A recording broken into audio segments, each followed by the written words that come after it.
ముద నష్టపుదానా, ఎక్కడ్నుండి దాపురించావే? ఏ ముహూర్తాన నా ఇంట్లో అడుగు పెట్టావో మాకు మనశ్శాంతి లేకుండా చేశావు. ఇప్పుడు మా వంశం మొత్తాన్నే నాశనం చెయ్యాలని చూస్తున్నావు అని హాస్పిటల్ ముందు నిలబడి కోడల్ని తిడుతూ ఉంది భారతి. అత్తగారంటున్న మాటలకు చుట్టూ ఉన్న జనాలను చూసి ఇబ్బందిగా ఫీలవుతూ, అత్తయ్య, ఒక్కసారి నేను చెప్పేది వినండి అని ప్రాధేయపడుతున్నట్టుగా అడిగింది అన్విత. ఆమెకు అవినాష్తో పెళ్లై 4 ఏళ్లయ్యింది. మొదట్నుంచి అన్విత అంటే ఇష్టం లేని అవినాష్ 4 ఏళ్లలో ఒకే ఒక్కసారి మాత్రమే ఆమెకు దగ్గరయ్యాడు. ఇంకేంటి వినేది? ఏ క్షణంలో అయితే నీకు పిల్లలు పుట్టరని తెలిసిందో ఆ క్షణమే నీకు మాకు ఉన్న సంబంధం తెగిపోయింది. ఇక నీ దారి నీది, మా దారి మాది అని ఇంకా గట్టిగా అరిచింది భారతి. అలా మాట్లాడకండత్తయ్యా, నేను ఆయన్ని వదిలి ఎక్కడికి వెళ్ళగలను అని అన్విత చెబుతుండగా అక్కడికి వచ్చాడు అవినాష్. గబగబా భర్త దగ్గరికి వెళ్లి, ఏమండి, అత్తయ్యకు మీరైనా కొంచెం చెప్పండి అని అన్విత ఏడుస్తూ రిక్వెస్ట్ చేస్తుండగానే అవినాష్ తల్లివైపు తిరిగి, అమ్మా, ఇక నువ్వు బాధపడాల్సిన అవసరం లేదు. నువ్వు నానమ్మవి కాబోతున్నావు. లాస్య తల్లి కాబోతోంది అని సంతోషంగా చెప్పాడు. అప్పుడే అతని పక్కకు వచ్చి సిగ్గుపడుతూ నిలబడింది అన్విత బాబాయ్ కూతురు లాస్య. ఆమెను చూసి షాక్ అయిపోయింది అన్విత. మరోపక్క భారతి మాత్రం చాలా సంతోషపడుతూ, నా కోడలు బంగారం అని లాస్యను పొగడ్డం మొదలుపెట్టింది. కోడలా? అసలు మీరేం మాట్లాడుతున్నారు?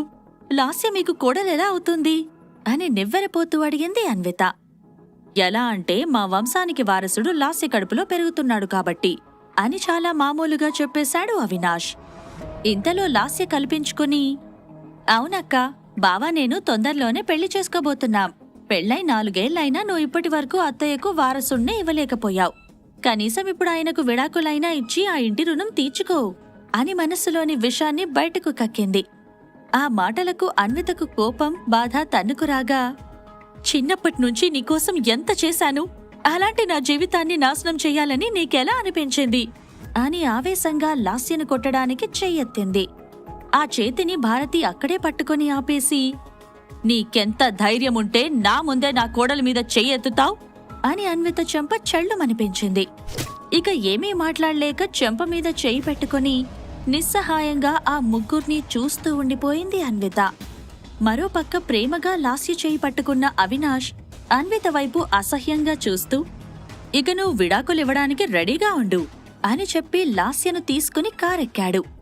అది చూసి గబగబా కారు దగ్గరికి పరుగు తీసిన అన్వితను ఆమె అత్తగారు కారు దగ్గరికి రానివ్వకుండా తోసిపాడేసింది.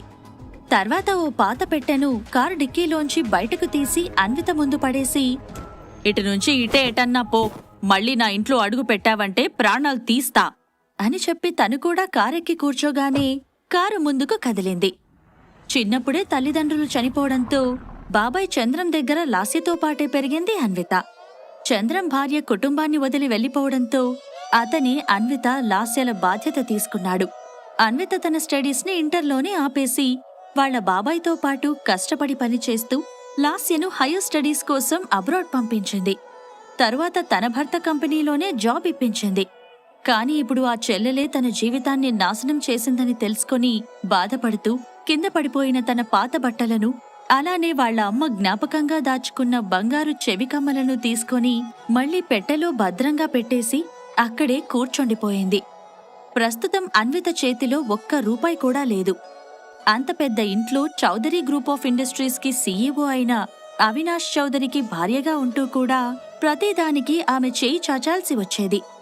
అత్తయ్య భారతి ప్రతి విషయంలో అన్వితని దెప్పిపొడుస్తూ మాట్లాడేది. 4 సంవత్సరాలు ఆ ఇంట్లో నరకమనుభవిస్తూ గడిపింది. తను అలా ఆలోచనలో ఉండగానే ఒక రెడ్ కలర్ స్పోర్ట్స్ కార్ వచ్చి అన్విత ముందు ఆగింది. అందులో నుండి దిగిన అమ్మాయి, అన్వి, ఎలా ఉన్నావే అని పిలుస్తూ ఫాస్ట్గా అన్విత దగ్గరికి వచ్చింది. ప్రియాని చూడగానే ఒక్కసారిగా హగ్ చేసుకుని ఏడ్చేసింది అన్విత. ప్రియా వాళ్ళ డాడీ ఆ హాస్పిటల్ మేనేజ్మెంట్ మెంబర్స్లో ఒకరు. దాంతో అక్కడ జరిగిన గొడవ గురించి ఆమెకు తెలిసింది. అందుకే క్షణం కూడా ఆలస్యం చేయకుండా వెంటనే హాస్పిటల్కి వచ్చేసింది. అక్కడున్న పెట్టె చూసిన తరువాత విషయం మొత్తం అర్థమవడంతో, నాతో రా అని చెప్పి అన్వితను కారులో ఎక్కించుకుని అక్కడి నుండి బయలుదేరింది.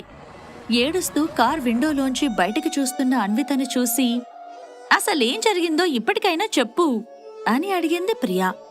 తన బాబాయ్ తర్వాత తనకంటూ ఉన్న ఒకే ఒక ఫ్రెండ్ ప్రియా అవడంతో జరిగింది మొత్తం చెప్పేసింది అన్విత. అవినాష్ గురించి నేను నీకు ఎన్నోసార్లు చెప్పడానికి ట్రై చేశాను, కానీ నువ్వు నా మాటలను పట్టించుకోలేదు అని అన్వితపై కోప్పడింది ప్రియా.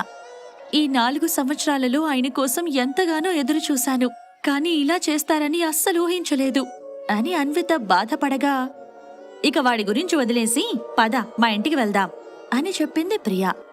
అందుకు అన్విత ఏమాత్రం ఒప్పుకోకపోవడంతో, సరే ఇంట్లో వద్దు కానీ హోటల్కి వెళ్దామా, అక్కడ మా కంపెనీ తరపు నుండి ఎప్పుడూ ఒక రూమ్ బుక్ చేసి ఉంటుంది అని ప్రియా బతిమలాడ్డంతో అయిష్టంగానే ఒప్పుకుంది అన్విత. హోటల్ గదికి వెళ్ళాక కూడా అన్విత కళ్లల్లో నుండి నీళ్లు కారుతూనే ఉన్నాయి. అన్విత అలా ఎడవడం చూస్తుంటే ప్రియకి చాలా బాధగా అనిపించి ఆమెను కాసేపు రెస్ట్ తీసుకునేలా చెయ్యాలి అనుకొని, నువ్వు ఇక్కడే కూర్చో, నీకు తాగడానికేమైనా తెప్పిస్తాను అని చెప్పి కాసేపటికి కూల్ డ్రింక్ తీసుకుని వచ్చింది. వద్దు ప్రియా, నాకేం తాగాలని లేదు అని చెప్పినా వినకుండా బలవంతంగా ఆ డ్రింక్ ని అన్వితతో తాగించింది ప్రియా. అది తాగిన దగ్గర్నుంచి అన్వితకు చిన్నగా కళ్ళు తిరగడం మొదలయ్యాయి. సారీ అన్విత, నువ్వు కాసేపు అన్నీ మర్చిపోయి ప్రశాంతంగా నిద్రపోవాలని కూల్ డ్రింక్లో ఆల్కహాల్ మిక్స్ చేశా అని మనసులోనే చిన్నగా చెప్పుకొని అన్విత వైపు చూసింది ప్రియా. మరోవైపు కొంతమంది రౌడీలు తమ ఫోన్లో అన్విత ఫోటోను చూపిస్తూ వెతుకుతూ ఉన్నారు, కానీ వాళ్లకామె ఎక్కడా కనబడట్లేదు. దాంతో ఎవరో ఫోన్ చేసి సీరియస్గా మాట్లాడుతున్నారు. లేదు లేదు, నేను చెప్పిన ఇన్ఫర్మేషన్ 100% కరెక్ట్. ఆ అమ్మాయి అక్కడే అదే హోటల్లో ఉంది, మీరు వెంటనే మీ పని మొదలు పెట్టండి అని అవతల వైపు ఉన్న వ్యక్తి చెప్పగానే కాల్ కట్ చేసి ఆ అమ్మాయి గురించి వెతకడం మొదలుపెట్టారు. ఇంకో పక్క ప్రియకు ఏదో కాల్ రావడంతో అప్పటికే మత్తులో తూగుతూ ఉన్న అన్వితను చూసి, అన్వి, నాకు అర్జెంట్ మీటింగ్ ఉంది, గంటలో వచ్చేస్తా, నువ్వు డోర్ లాక్ చేసుకుని రెస్ట్ తీసుకో, నా దగ్గర ఇంకో కీ ఉంది అని చెప్పి బయటకు వెళ్ళింది. సరే అని చెప్పి డోర్ వేసుకోవడానికి వెళ్లిన అన్విత తలుపు ముయ్యబోతుండగా ఒక వ్యక్తి ఆ రూమ్ బయట నిలబడి కనిపించాడు. అతన్ని చూసి మత్తులో అవినాష్ అనుకున్న అన్విత అతడి దగ్గరికి వెళ్లబోయింది. ఈలోగా అతను గబగబా పక్కనే ఉన్న తన గదిలోకి వెళ్లిపోయాడు. అవినాష్, ఆగు! అవినాష్, నాకు అన్యాయం చేసి ఆ లాస్యను పెళ్లి చేసుకుంటే నేను ఒప్పుకోను అని పిలుస్తూ అతని వెనకే ఆ గదిలోకి వెళ్లిపోయింది అన్విత. ఆ వ్యక్తి ముఖంలో ఏ భావన లేకుండా ఆమె వైపు అలానే చూస్తున్నాడు. చీకటిగా ఉన్న ఆ రూంలో ముఖం సరిగ్గా కనిపించకపోయినా అతడి వైపు అలానే చూస్తూ, నువ్వు నన్ను ఎప్పుడూ భార్యలా చూడకపోయినా నాకు నువ్వంటే చాలా ఇష్టం అని అతన్ని కౌగిలించుకుని ముద్దులు పెట్టడం మొదలుపెట్టింది. కాని కొన్ని క్షణాలకే అతను అవినాష్ కాదని అర్థమవడంతో దూరం జరగబోయింది. అప్పటికే ఆ వ్యక్తి అన్విత నడుమును చుట్టేసి ఆమె పెదవులపై ముద్దు పెట్టాడు. వెంటనే అతన్ని దూరంగా తోసేసి, ఎవరు నువ్వు అని మత్తులోనే కోపంగా అడిగింది అన్విత. ఇన్నాళ్ళు నిన్ను హింసించి నీ జీవితాన్ని నాశనం చేసిన వారిపై పగ తీర్చుకోడానికి వచ్చిన అజ్ఞాతవాసిని. నువ్వు సరే అంటే నేను నీకు హెల్ప్ చేస్తాను, అందుకు బదులుగా నువ్వు ఎప్పుడూ నాతోనే ఉండాలి అన్నాడు ఆ వ్యక్తి. మత్తులో ఉన్న అన్వితకి ఆ మాటలేవీ ఎక్కట్లేదు. ఆ వ్యక్తి అన్వితను ఎత్తుకొని బెడ్పై పడుకోబెట్టి ఆమెకి దగ్గరవుతున్నాడు. మత్తులో ఉండడం కారణంగా అతని నుండి దూరంగా వెళ్లలేకపోయింది. కాసేపటికి అతడు ఆమెను పూర్తిగా ఆక్రమించేశాడు. ప్లీజ్ వద్దు, ఆపు, నా వల్ల కావట్లేదు, నన్ను వదులు అని మూలుగుతూ ఆ వ్యక్తిని బతిమాలుతోంది అన్విత. కాని అప్పటికే ఆమె ఒంటిమీదున్న దుస్తులు ఒక్కొక్కటిగా తీసేసిన అతడు ఆమె మెడ మీద నుంచి కొంచెం కొంచెంగా కిందికి వస్తూ ముద్దులతో అన్వితను ముంచెత్తుతూ, డార్లింగ్, నువ్వు దేని గురించి కంగారు పడకు, ఇప్పుడు నీ శత్రువులే నా శత్రువులు. చెప్పాగా, నిన్ను బాధపెట్టిన వారందరిపైన నీకోసం నేను పగ తీర్చుకుంటాను అని చెప్పాడు. అతడి పెదవులు ఆమె శరీరంలోని అణువణువును తాకుతున్నాయి. వద్దని ఆపడానికి ఆమె చాలా ట్రై చేస్తోంది, కాని అతని ఆవేశానికి అడ్డుకట్టవేయలేకపోతోంది. చివరికి ఆమె కూడా తనను తాను కంట్రోల్ చేసుకోలేక పూర్తిగా అతడి వశమైపోయింది. అలా ఆ రాత్రి ఆ ఇద్దరికీ అమృతం కురిసిన రాత్రి అయ్యింది. మరుసటి రోజు తెల్లవారుజామున అప్పటి వరకు హాయిగా నిద్రపోయిన అన్విత నెమ్మదిగా కళ్ళు తెరిచి చుట్టూ చూసింది. తలనొప్పిగా అనిపించడంతో ఒక చేత్తో తల పట్టుకుని నెమ్మదిగా లేచి కూర్చుంది. అప్పుడే తన బ్రెయిన్కి ఏదో షాక్ తగిలినట్లుగా తన బాడీ వైపు చూసుకుంది. ఆమె ఒంటి మీద నూలుపోగు కూడా లేదు. కంగారుగా దుప్పటి చుట్టుకుని చుట్టూ చూసింది. తన ఒంటి మీద ఉండాల్సిన బట్టలు బెడ్ పక్కన ఫ్లోర్పై చెల్లాచెదురుగా పడి ఉన్నాయి. వాటిని తీసుకుని గబగబా వేసేసుకుంది. బాగా ఆలోచించగా లీలగా రాత్రి ఏదో జరిగినట్లు గుర్తు రావడంతో ఆమె కళ్లలో నుంచి నీళ్లు కారాయి. లేదు, కల్లో కూడా నేను అవినాష్కి ద్రోహం చేయలేను, కాని ఇలా ఎలా జరిగింది అని బాధపడుతూ ఉంది. అంతలో అన్వితలో నుంచి బయటికి వచ్చిన తన అంతరాత్మ, నువ్వెందుకంతలా ఆలోచిస్తున్నావు? నువ్వు నీ భర్తకు ద్రోహం చేయలేదు, నీ భర్తే నీకు ద్రోహం చేశాడు అని ఏదో చెప్పడానికి ప్రయత్నించింది. మరోవైపు హోటల్ రూంలో అన్విత లేకపోవడంతో ఆమె కోసం వెతుకుతూ ఉంది ప్రియా. తను మీటింగ్ నుండి తిరిగి వచ్చేసరికి అన్విత కనిపించకపోవడంతో ఒకవేళ అవినాష్ దగ్గరికేమైనా వెళ్ళిందేమో అనుకుని అక్కడికి కూడా వెళ్లి చూసింది. కాని అక్కడ వాతావరణం ప్రశాంతంగా ఉండడం చూసి బయట ఉన్న సెక్యూరిటీ గార్డ్తోనే మాట్లాడి తిరిగి మళ్లీ హోటల్కి వచ్చేసింది. అన్విత ఒక కాఫీ షాప్లో పనిచేస్తున్నప్పుడు ఒక పెద్దాయన అక్కడికి రెగ్యులర్గా వచ్చేవాడు. అన్విత మంచితనం అతనికి బాగా నచ్చింది. ఆమె కూడా ఆ పెద్దాయనికి చిన్న చిన్న విషయాలలో హెల్ప్ చేస్తూ సరదాగా మాట్లాడుతూ ఉండేది. ఆ పెద్దాయన మరెవరో కాదు, అవినాష్ వాళ్ల తాతయ్య. ఆయనకి అన్విత బాగా నచ్చడంతో అవినాష్కిచ్చి పెళ్లి చెయ్యాలని నిర్ణయించుకొని అతని చివరి రోజుల్లో వాళ్లకి ఈ విషయం చెప్పాడు. ఆ పెద్దాయన అది తన చివరి కోరిక అనడంతో ఇంకేం చేయలేక ఇష్టం లేకపోయినా కూడా పెళ్లికి ఒప్పుకొని అన్విత మెడలో తాళి కట్టాడు అవినాష్. కాని ఏ రోజు అన్వితని భార్యగా చూడలేదు.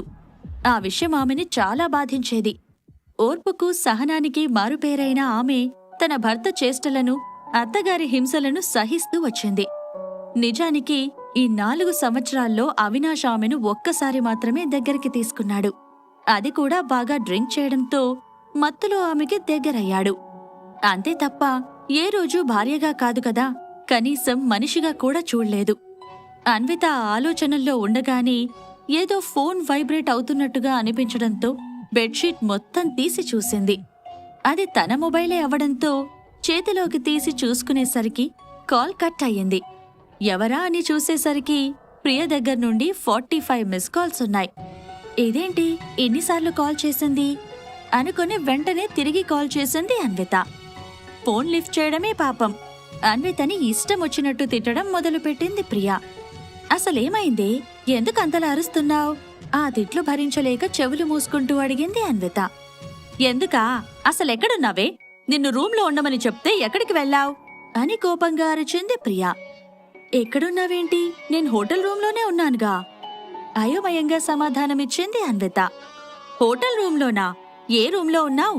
ఒకసారి బయటికి వచ్చి రూమ్ నంబర్ చూసి చెప్పు అనడంతో అన్విత బయటకు వచ్చింది. అప్పుడే పక్క రూమ్ బయట ఉన్న ప్రియ ఆమెను చూసి, మన రూమ్ అది కాదే, ఇది మన రూమ్ అని చెప్పి రూంలోకి తీసుకువెళ్ళింది. లోపలికి వెళ్లడమే ఆలస్యం. ఒసేయ్, నీకు బుద్ధుందా? అలా వేరే వాళ్ల రూంలోకి ఎలా వెళ్ళిపోయావు? అసలేం జరిగింది అని కోపంగా అడిగింది ప్రియా. కాసేపు ఆలోచించిన తర్వాత, నువ్వెళ్ళగానే డోర్ క్లోజ్ చేద్దామని వచ్చాను, తర్వాత అని చెబుతుండగా జరిగింది మొత్తం గుర్తొస్తుంటే మనసులోనే టెన్షన్ పడడం మొదలుపెట్టింది అన్విత. కాని అదంతా పెద్దగా గమనించని ప్రియా, ఓ అదే రూమ్ అనుకుని అక్కడికి వెళ్ళి అలానే పడుకుండిపోయావా? సరే సరేలే, కనీసం ఇప్పుడైనా కాల్ లిఫ్ట్ చేశావు కాబట్టి సరిపోయింది. లేదంటే పోలీస్ స్టేషన్కి వెళ్దామనుకున్నాను. ఓకేనే, నాకు ఆఫీస్లో కొంచెం వర్క్ ఉంది, అలానే హాస్పిటల్లో కాన్ఫరెన్స్కి కూడా అటెండ్ అవ్వాలి. నేను మళ్ళీ కలుస్తాను, నువ్వు ఇక్కడే జాగ్రత్తగా ఉండు, ఏదైనా అవసరమైతే కాల్ చేయి అని చెప్పి అక్కడి నుంచి వెళ్ళిపోయింది ప్రియా. మరుక్షణంలోనే తల పట్టుకుని బెడ్పై కూర్చుండిపోయింది అన్విత. సరిగ్గా అప్పుడే అవినాష్ దగ్గర నుండి కాల్ వచ్చింది. ఫోన్లో అతని పేరు కనిపించగానే అన్వితకి ఏదో గిల్టీగా అనిపించింది. అందుకే సైలెంట్గా ఫోన్ పక్కన పెట్టేసింది. కాని మళ్లీ చేస్తూనే ఉండడంతో లిఫ్ట్ చేసింది. మరుక్షణంలోనే, ఎక్కడున్నావు? అయినా నువ్వెక్కడుంటే నాకెందుకులే, ఈరోజు మధ్యాహ్నం ఫ్యామిలీ కోర్టుకి రా, డివర్స్ ఇచ్చి నీ ఇష్టం వచ్చిన దగ్గరికి వెళ్ళు అని కటువుగా చెప్పాడు అవినాష్. అతని మాటల్లోని తేడా అర్థమవడంతో, నేను మీకు విడాకులివ్వను అని బదులిచ్చింది అన్విత. నిన్న హాస్పిటల్ నుంచి నువ్వు ఎవరితోనో కార్లో వెళ్లడం మా అమ్మ చూసింది, ఇక నీకు నాతో అవసరమేంటి అని అన్విత నుంచి ఏదో తెలుసుకోవడానికి ప్రయత్నించాడు అవినాష్. 4 సంవత్సరాల నుండి కలిసుంటున్నావు, కనీసం ఆ మాత్రం నమ్మకం లేదా? నిన్న నన్ను తీసుకెళ్ళింది ప్రియా అని అన్విత చెప్పగా, అదంతా నాకెందుకులే, ఈరోజు ఫ్యామిలీ కోర్టుకి రా, డివోర్స్ ప్రాసెస్ మొదలవుతుంది అని చెప్పాడు అవినాష్. మంచిది అని చెప్పి చిరాకు పడుతూ వెంటనే కాల్ కట్ చేసింది అన్విత. అవినాష్ కట్ అయిన ఫోన్ వంక కోపంగా చూస్తూ ఇన్ని సంవత్సరాలలో అన్విత ఏ రోజు తన కాల్ ఇలా కట్ చేయలేదు అని ఆలోచిస్తూ ఉన్నాడు. ఇంతలో, ఏమైంది అవినాష్, ఏం ఆలోచిస్తున్నావ్ అని అడుగుతూ అక్కడికి వచ్చింది లాస్య. ఏం లేదు, ఈరోజు కోర్టుకు వెళ్ళాలి, అన్వితను రమ్మని చెప్పాను కానీ మంచిది అంటూ కాల్ కట్ చేసింది అని చెప్పాడు అవినాష్. లాస్య తనకొస్తున్న కోపాన్ని అణుచుకుంటూ, ఏం పర్లేదులే, మెల్లిగా తనే సెట్ అవుతుంది అని చెప్పింది. ఆ మాటలకు సరే అన్నట్టుగా తల ఊపి, నువ్వు రెస్ట్ తీసుకో, నేను ఆఫీస్కి వెళ్తున్నాను అని చెప్పి వెళ్ళిపోయాడు అవినాష్.